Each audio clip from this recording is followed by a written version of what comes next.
নমস্কার বন্ধুরা, তোমরা কেমন আছো? নিশ্চয়ই ভালো আছো, আমিও ভালো আছি। আমার এই ইউটিউবে প্রথম ব্লগ আমি দিচ্ছি বিরিয়ানি বানানো। আমার সাথে থাকো, দেখতে থাকো, আর কেমন হয় আমাকে একটু জানাবে। আর তোমরা সাথে থাকবে, তোমাদের সাপোর্ট ছাড়া আমি কিছুই করতে পারবো না।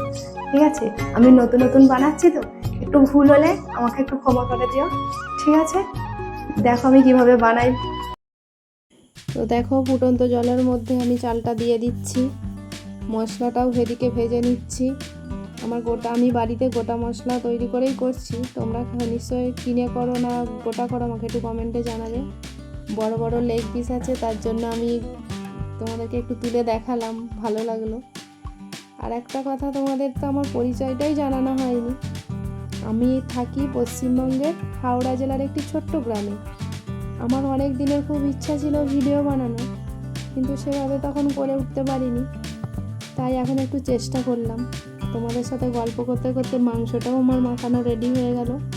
এরপর আমি মাংসটা মাখাতে মাখাতে তোমাদের সঙ্গে আর একটা কথা বলি, আমার সাথে তোমরা একটু থেকো আর সাপোর্ট করো। তোমরা আমাকে সাপোর্ট না করলে আমি কিন্তু এগোতে পারবো না। তোমরা আমার ভিডিওটা কতটা ভালোবাসো সেটা কিন্তু আমাকে কমেন্ট করে জানাবে, ঠিক আছে? এরপর আমি এই মশলাটা গুঁড়ো করেছিলাম একটু মাংসের মধ্যে মিশিয়ে দিলাম সব কিছু। এই যে আলুটাও ভেজে নিচ্ছি, আগে সেদ্ধ করে রেখেছিলাম। সবটা তোমাদেরকে দেখাতে পারিনি কারণ ভিডিওটা বড্ড বড় হয়ে যাবে। এবার মাংসটাও কষছি। এবার কষা হয়ে এসেছে, দেখুন মাংসর গা দিয়ে তেল ছেড়ে শুরু করে দিয়েছে। মাংসটা এবার আমি নামিয়ে নিই। এরপর ভাতটা আমি সাজিয়ে নেবো। মাংসটা হয়ে এসেছে, ভাতটা সাজাচ্ছি। প্রথমে হাঁড়ির মধ্যে আমি ঘিটা দিয়ে দিয়েছি, তারপরে ভাতটা দিয়ে দিচ্ছি। আমি দুটো লেয়ারে করব। এরপর আলুটা দিয়ে দিচ্ছি। আমার বাড়িতে সবাই বিরিয়ানি খেতে খুব ভালোবাসে, এই জন্য আমি কোনোদিনও তো করিনি, কিন্তু এখন চেষ্টা করছি বিরিয়ানি বানানোর জন্য। দেখুন এই যে আলু মাংস সব দিয়ে দিলাম, বেরেস্তা।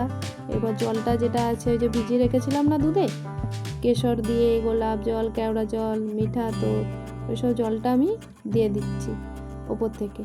এবার আমার তো তখন তোমরা কিভাবে বিরিয়ানি করো আমাকে একটু কমেন্ট করে জানাবে। আমি তো এইভাবে নতুন করছি, আমারটা কেমন হচ্ছে তোমরা বলবে। এরপর আবার ওপর থেকে ভাতটা দিয়ে দিচ্ছি। তোমাদের সাথে গল্পও করছি, আমার কাজটাও হয়ে যাচ্ছে।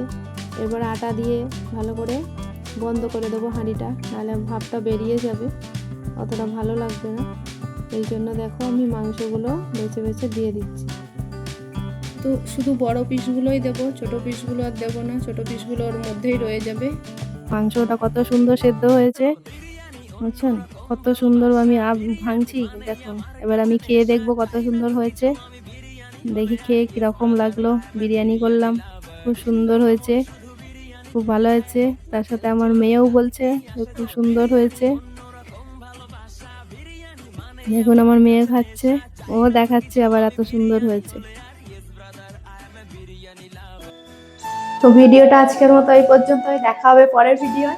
ততক্ষণে আপনারা সাবধানে থাকবেন, সুস্থ থাকবেন, আর আমার একটু পাশে থাকবেন। আর আমার ভিডিওটা যদি আপনাদের ভালো লেগে থাকে আমাকে একটু সাপোর্ট করবেন, যাতে আমি পরের ভিডিও বানাতে আরো উৎসাহ পাই। ততক্ষণে আসছি, দেখা হবে আবার পরের ভিডিওয়। নমস্কার।